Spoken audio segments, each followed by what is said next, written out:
하나님께서 에덴 동산을 창조하셨습니다. 창설하셨습니다. 에덴의 이름이 뭐라고 했죠? 에덴의 알면서도 대답을 안 하시는 거예요. 아니면은 어제 말씀드린 건데 잊어버리신 거예요.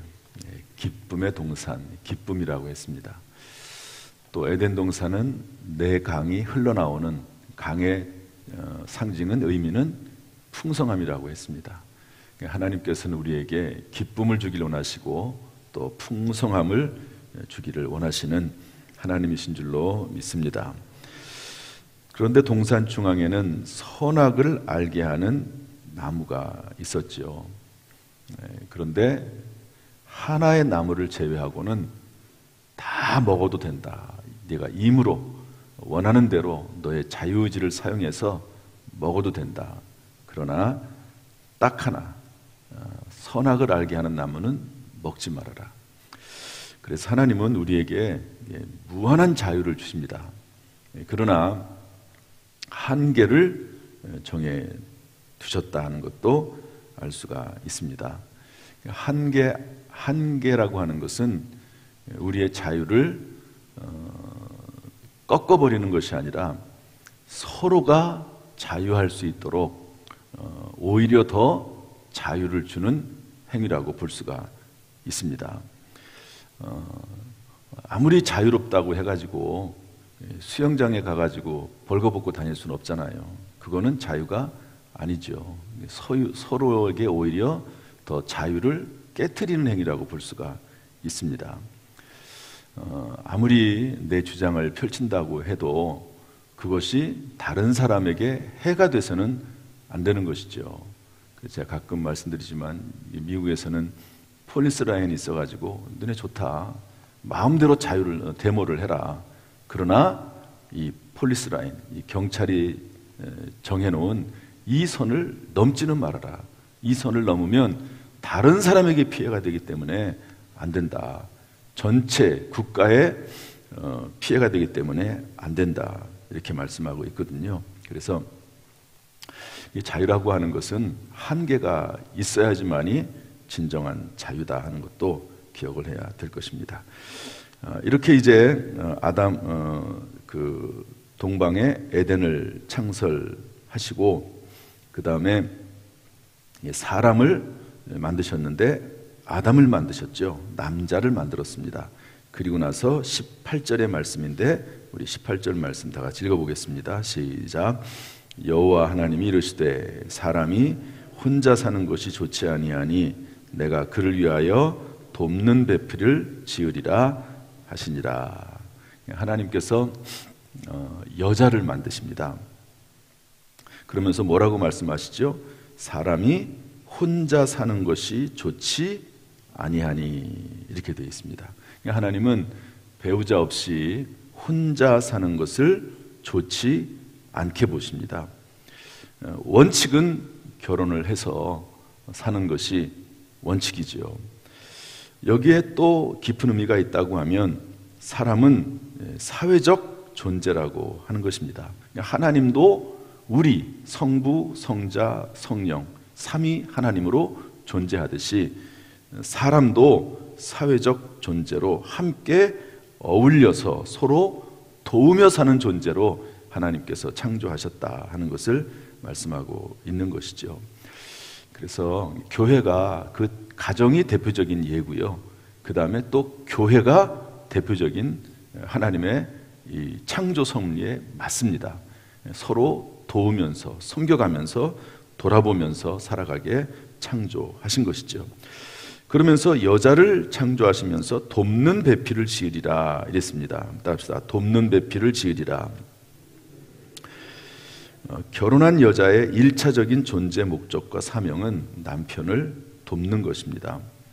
남편을 돕기 위해서 물론 이제 서로 돕는 것이긴 하지만 결혼한 여자의 1차적인 존재 목적, 성경적인 존재 목적은 그 사명은 남편을 돕는 것이지요. 그런데 이것은 신약으로 넘어와서 필연적으로 하나님과 마음이 나뉘게 되어 있다. 고린도전서 7장에 보면 남편을 둔 아내는 그 마음이 온전히 하나님께로 향해지지 않고 남편과 함께 나눠지게 돼 있다라고 성경은 말씀하고 있습니다. 그래서 사도 바울은 심지어 뭐라고 말을 했냐면 오직 하나님만 섬기기 위해서는 결혼하지 않는 것도 좋다 이랬습니다. 요즘 젊은 사람들이 이 말을 들으면 좋을 수도 있겠지만, 그러나 이것은 하나님을 온전히 섬기기 위해서 그렇죠. 고린도전서 7장 25절부터 또 38절에 보면 혼자 사는 것이 좋을 수도 있다. 사도 바울은 그래서 뭐라고 말합니까? 사도 바울은 결혼하지 않았지요. 그러나 우리가 기억해야 될 것은 누구나 다 사도 바울처럼 그럴 수는 없다는 거지요. 그래서도 안 됩니다. 성경은 뭐라고 말하냐면 거룩한 예수를 믿고 거듭난 남자와 여자가 결혼해서 자녀를 낳게 되면 그 자녀가 거룩해진다, 이렇게 표현을 하고 있습니다. 누군가는 독신으로 살면서 오직 하나님만을 섬기기 위해서 사도 바울처럼 전도하고 선교하고 살아가야 되겠지만, 여러분, 천주교 신부들은 결혼하지 않습니다. 그러는 사람도 있어야 되겠지만, 또 개신교에서처럼 결혼을 하면서 거룩한 자녀를 낳아가면서 또 자녀를 기르면서 자녀의 마음을 이해하고 사람의 마음을 이해하면서 목회하는 그런 사람들도 필요하다 하는 것을 알려주고 있는 것이지요. 그러나 이 돕는 배필이라는 의미 자체도 서로 사회적 존재로서 살아간다 하는 의미는 동일하다고 볼 수가 있습니다. 그런데 이 돕는 배필이라고 하는 단어에 아주 중요한 의미가 있습니다. 이게 헬라어로는 에제르 크네그도라고 하는 단어를 쓰고 있는데요. 이 크네그도라고 하는 단어는 우리 영어 우리가 해석할 때는 돕는 이렇게 말했는데 동등한이라고 하는 뜻도 가지고 있다는 겁니다. 동등하다. 그래서 남편과 아내가 육체적으로는 차이가 있지요. 물론 또 육체적으로 또 더 힘이 센 여성들도 있긴 할 거예요, 아마. 그래가지고 가끔 TV 보면은 남편에게 맞아가지고 힘이 없어가지고 남편이 그런 경우도 종종 없지 않아 있지만, 그러나 육체적으로 일반적으로 여성들이 연약하지요. 그러나 그런 차이가 있을 수는 몰라도 남성과 여성은 동등한 존재로 하나님께서 창조했다 하는 것을 알려주고 있습니다. 그런데 이 크네그도라고 하는 말 속에 또 다른 의미가 있는데 반대되는 의미가 있습니다. 반대하는 돕는 자라고 하는 것이죠. 항상 예스만 하는 것이 아니라 노를 말할 수 있는 돕는 자, 이것이 아내의 역할이다 하는 것도 성경이 말씀하고 있습니다. 아내는 일반적인 여자와 다릅니다. 아내에게 일반적인 여자로서 그렇게 대우해 주길 바라는 것도 사실은 옳지 않습니다. 왜냐하면 내 아내가 아니고 일반적인 사회 속에 있는 다른 여자라고 하면 나에게 일부러 반대할 수 있는 것은 아니잖아요. 그렇잖아요. 그러나 아내는, 부부에서 살고 있는 아내는 남편이 잘못하고 있을 때 반대할 수 있는 아내가 성경에서 말하는 진짜 아내입니다. 남편이 잘못해도 아무런 말도 안 하고, 남편이 잘했는데도 칭찬하지 않고 격려하지 않고 잘했다고 말하지 않고, 그런 아내는 성경적인 아내가 아닙니다. 일반적으로 사회에 있는, 밖에 나가 있는 여자하고 다른 게 뭐가 있습니까? 아내는 반대할 줄 아는 거죠. 남편이 잘못했을 때 이거 잘못했다고 분명히 얘기할 수 있는 그런 아내가 성경적으로 말하는 진짜 아내입니다. 물론 지혜로워야 되겠죠. 지혜로워야 되겠죠. 무조건 반대하고 싸우면서 반대하는 것은 성경적이지 않습니다. 제가 가끔 루터의 아내 이야기를 합니다. 루터는 종교개혁을 일으켰던 아주 유명한 사람이죠. 종교개혁을 일으켰다고 하는 것은 상당히 힘든 일입니다. 로마 교황과 싸워야 되는 일이거든요. 그래서 암살을 당할 기회가, 그런 위기가 많이 있었습니다. 그런데 그때마다 하나님께서 이 루터를 살려주셔서 결국에는 종교개혁을 일으키게 되고 로만 카톨릭에서 개신교, 이 프로테스탄트가 나오게 되는 중요한 역할을 했던 사람이 루터입니다. 몸에 얼마나 병이 많은지요. 별명이 종합병원입니다. 하나님이 이렇게 크게 사용하시는 사람도 병이 있을 수가 있어요. 오히려 몸에 병이 있기 때문에 더 간절히 하나님을 찾고 더 하나님 앞에 기도하는 그런 경우도 있다고 봅니다.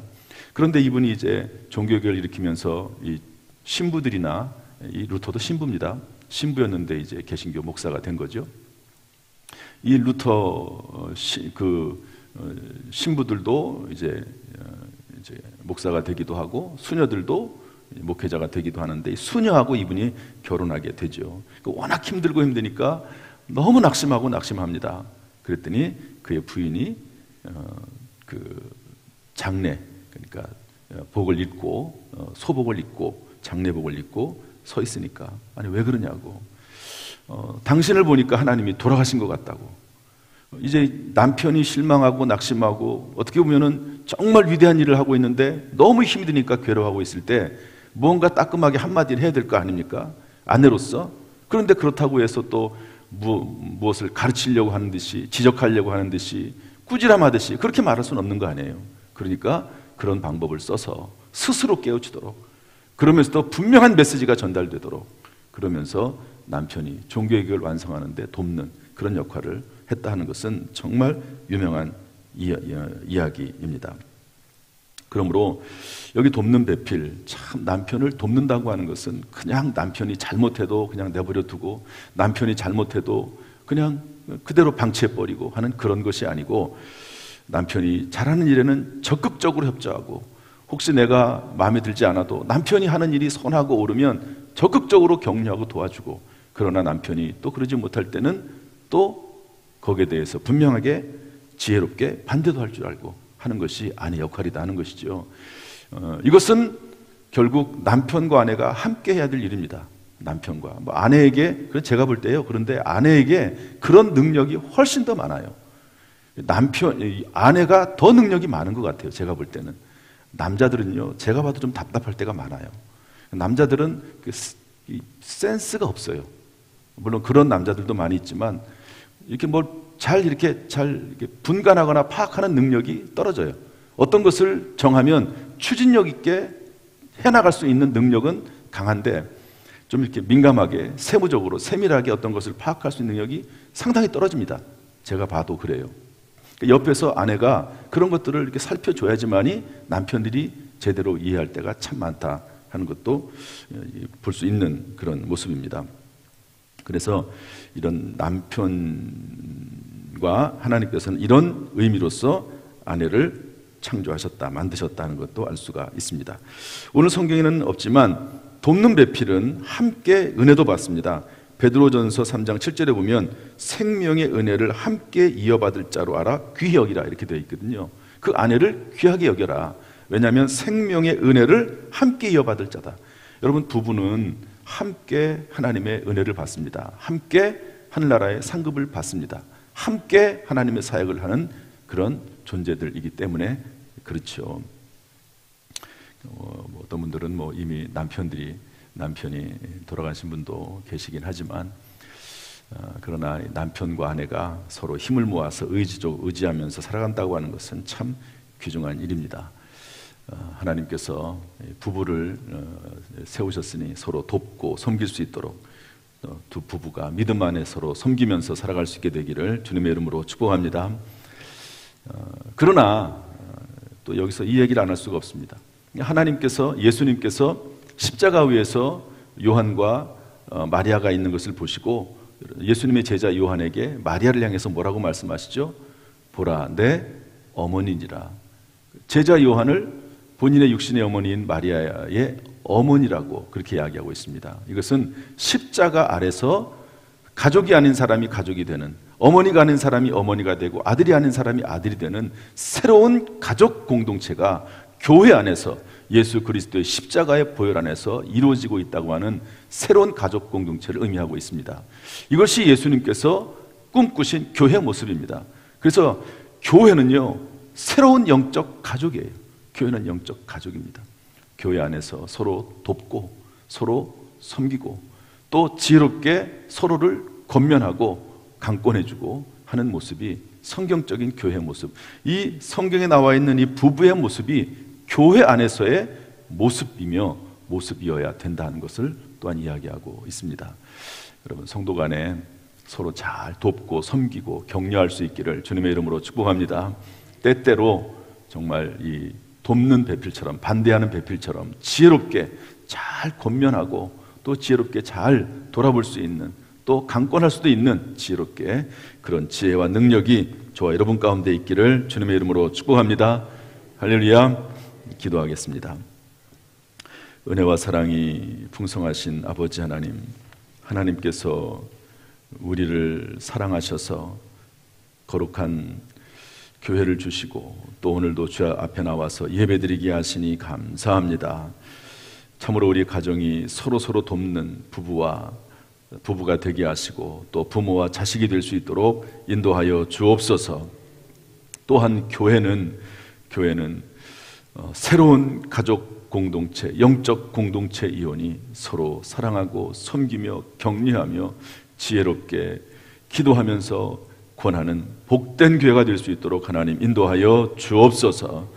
오늘도 이 새벽에 나와서 하나님 앞에 기도드립니다. 찬송합니다. 기도의 사명을 감당합니다. 하나님의 뜻을 이루기 위해서 하나님 앞에 부르짖습니다. 하나님께서 은혜를 베풀어 주시어서 귀한 사명 감당할 때마다 영혼 육간에 강건하게 하여 주옵소서. 늘 새 힘을 더하여 주옵소서. 주 안에서 승리하도록 하나님 인도하여 주옵소서. 하늘 평강으로 인도하여 주옵소서.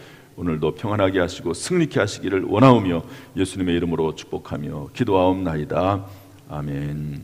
이제는 우리 주 예수 그리스도의 은혜와 아버지 하나님의 무한하신 사랑과 성령님의 교통하심이 이 시간 주 앞에 나와 예배드리는 모든 성도들 한 사람 한 사람 머리 위에 이 새벽에 주님 앞에 실시간을 통해서라도 예배드리는 모든 성도들 위해 지금부터 영원토록 순간순간마다 함께 하시기를 간절히 축원하옵나이다. 아멘.